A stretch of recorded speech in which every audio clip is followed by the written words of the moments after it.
Yo, we just people from the north side. Once the Timmy's hit the shore fine. Winter ready on the full ties. Heavy traffic during 4-5. Gotta hustle on your own time. Color people every port side. We just people from the north side. Ladies and gentlemen, it's your host, your boy, George Mackay. Now, this interview is pre-recorded, but it will drop sometime in March, maybe April. I have so much content out right now. It's awesome. It's exciting. But I have someone who I'm very intrigued to have on the show, someone who I've been following for a little bit, and I'm enjoying what she's doing out in Vancouver. Please help me welcome the Priestess Lee to Straight Talk Wrestling. How are you? I'm well, thank you. Thank you for having me. Oh, no problem. Thank you for giving me the time. You know, it's always cool to see what other provinces and organizations are doing in pro wrestling. And one thing that I love is that you are a wrestler, but you're also a valet. And I feel like now, especially in pro wrestling, the valet role is a lost art. We see managers, we see wisemen, we see all these things which are similar, but we don't see the true valet of the 80s. Do you yourself have an opinion on as to why the wrestling world moved away from the valet role and just now it seems to kind of have a little bit of a resurgence? I mean, I think women became more prominent in actually wanting to wrestle too. And it kind of creates a little bit of a separation in terms of what your limitations are, I guess. But you're totally right. I agree. I do think it's kind of been a little bit of a lost art. You don't see it as often anymore. And when you do, it's pretty rare. But I definitely love to be a part of kind of resurging that, especially in this area of Canada, because there's not many of us. I think it's important. It just adds so much more dynamic to the whole thing. I mean, it's just more interaction. It makes it way more immersive. It's just all around. I love doing it anyway. Now, you are valet for Taylor the Impaler, who is quite the imposing figure. I mean, I've seen pictures of the man and what I've seen on the internet.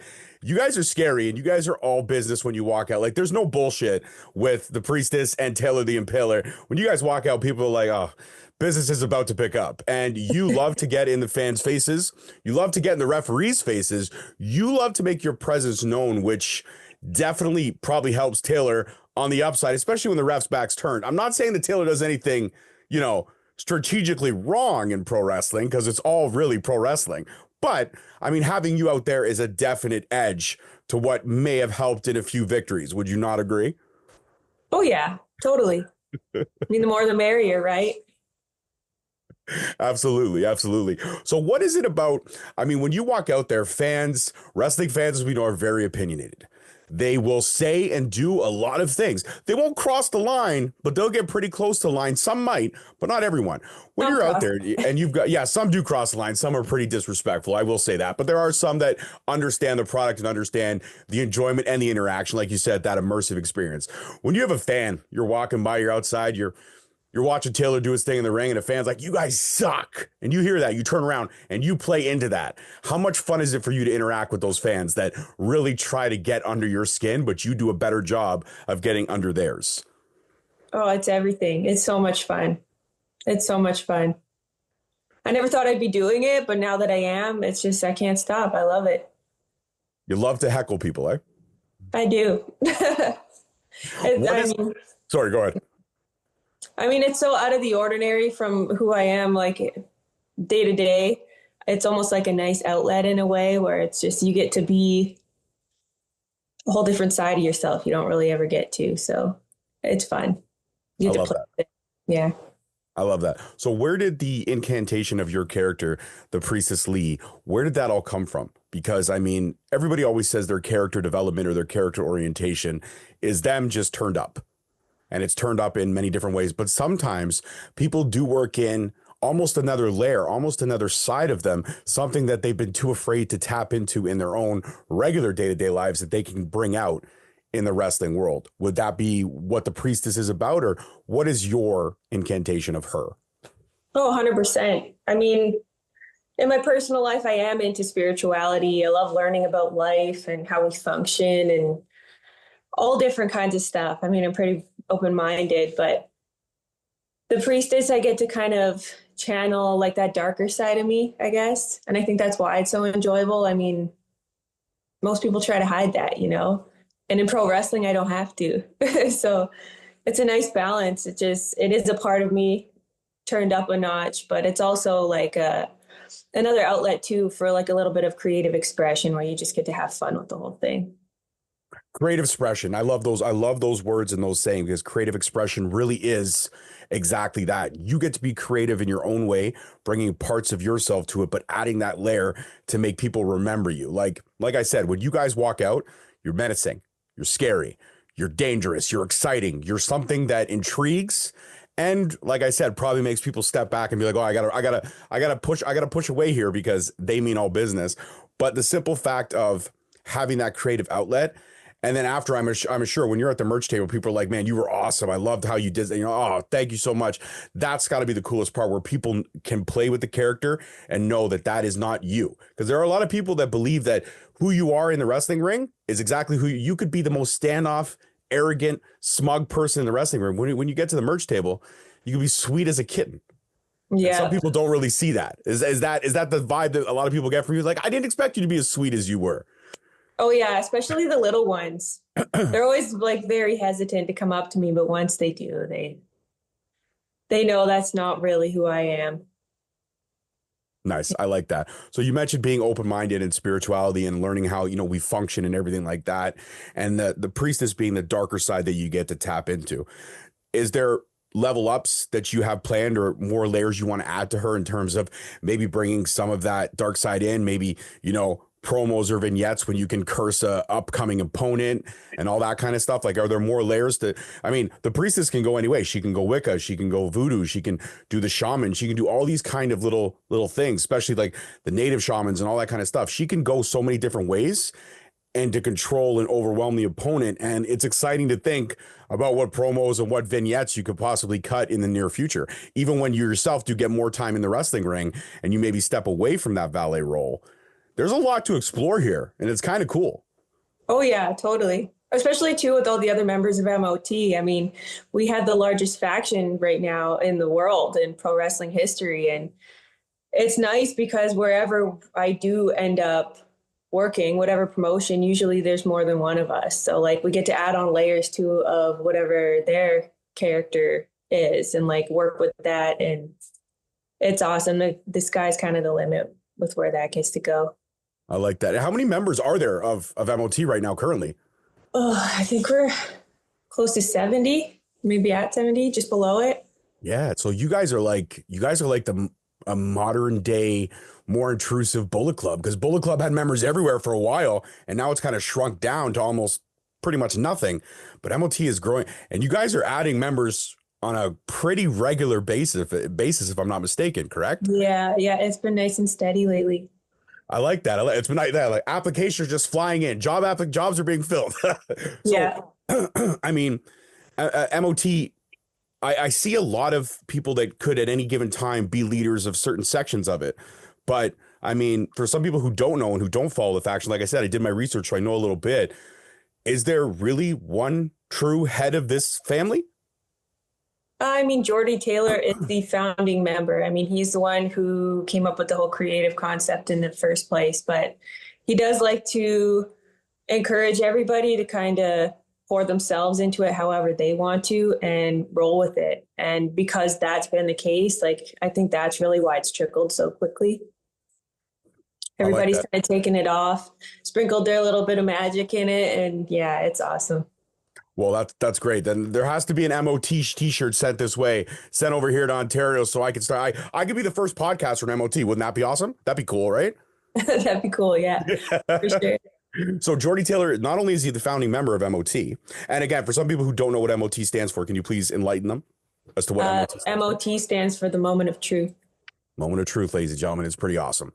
So Jordy, not only is he the founding member of the Moment of Truth, MOT, but he's also your trainer, or one of your trainers, correct? Now, yeah. I have to ask this because, like I said, you seem so sweet, you seem so nice, but I've seen highlights and I know what you can do in that wrestling ring, both as a valet and as a wrestler.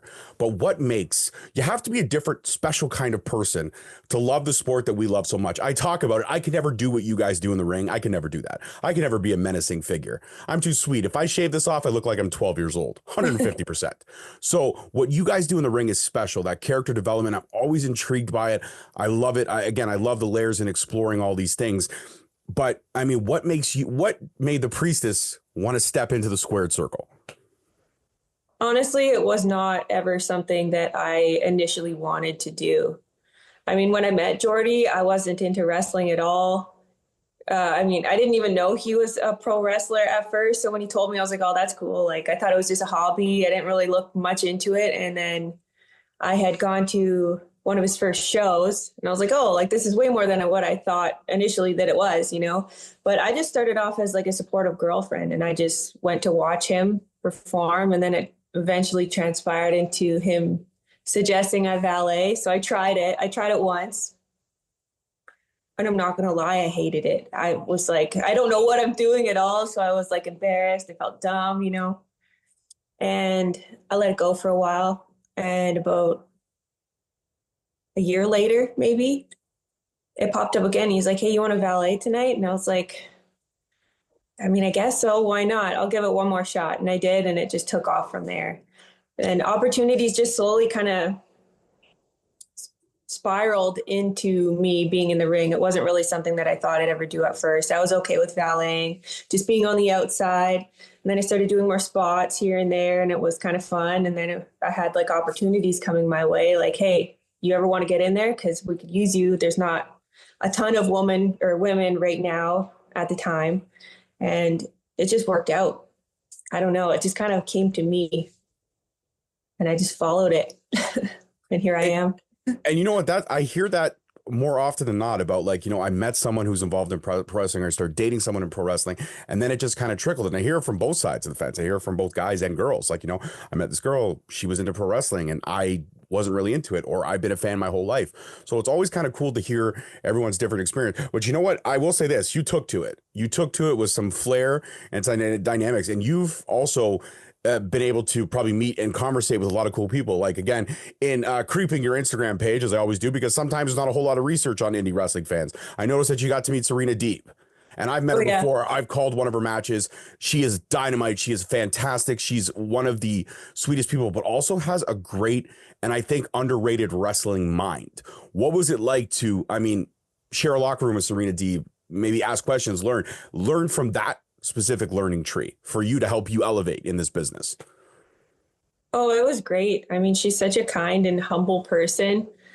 It was easy to learn from her. I mean, it's not like she really focused on that too much. It was a busy night, so we didn't get to like conversate too much about wrestling, but we hung out a little bit, and getting to watch how she's like, her technical abilities, just, she really is outstanding. She totally is. And she's in like I would say she's like in a category of her own. There's not a whole lot of women out there that have the kind of technical ability that she does. So yeah, she's very unique. Unique. I love that word. I love that word. Mm-hmm. Unique. We're flowing right now. We're cooking with gasoline here. This is great. I'm loving this.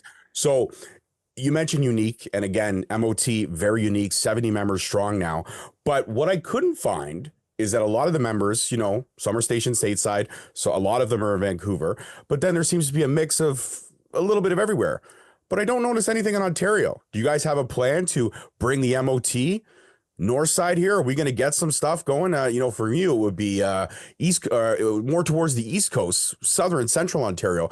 But do we have plans to get any MOT up in here in Ontario? Has there been any talks with any promotions out here? Oh, I mean, it's never off the table. It's never off the table. People are wanting to join all the time. And I mean, we're reaching out to people all the time too. So I don't doubt that it'll be something you see in the future at all.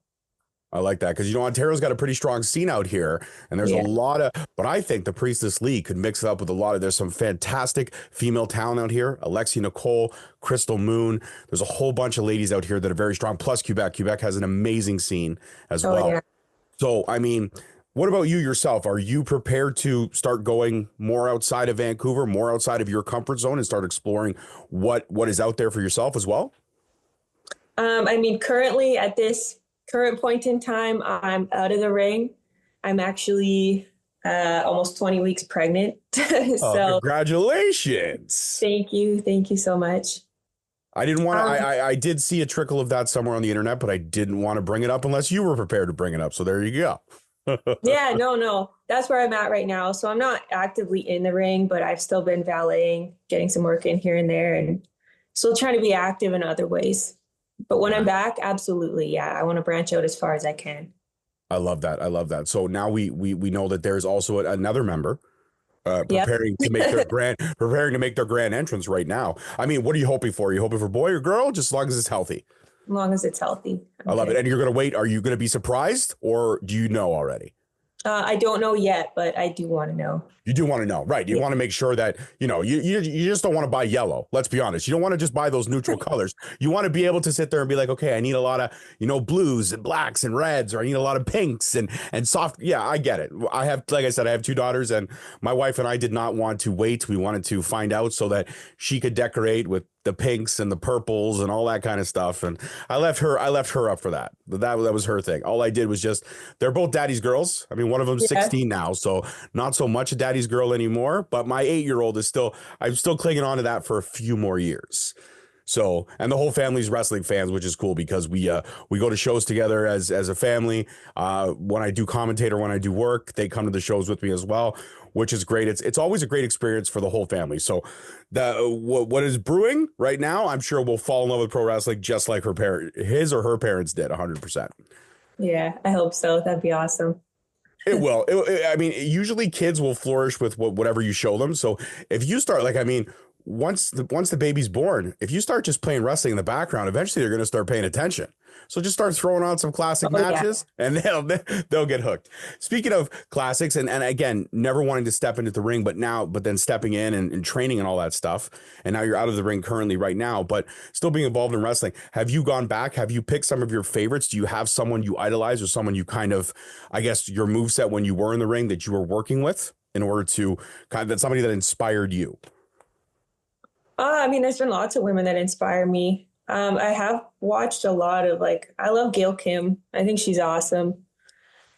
Who are some others? I mean, I just love China was really the most influential initially. I wasn't really into wrestling growing up like most people have been, but she's always been a prominent figure. She's the one that caught my eye when I was 3 years old and my grandma was watching wrestling. She had all her buddies over. I was like, who is she? There was nobody like her. And so she just set a standard that just was etched into my mind. So I think she'll always be up there at the top. But yeah, Gail Kim.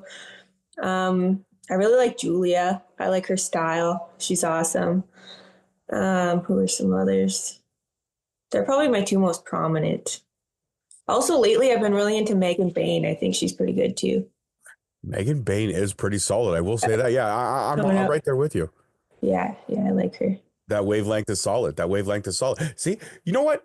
Again, it doesn't matter when you get into wrestling. You always have your favorites, and everyone seems to kind of gravitate to things. And you're right. China was, when I was a kid, China was a big influence. I'm a big DX fan. I'm a big Triple H guy. So China was very prominent in my early days of loving pro wrestling. So that I could see why. She's still very much larger than life. She is the ninth wonder of the world.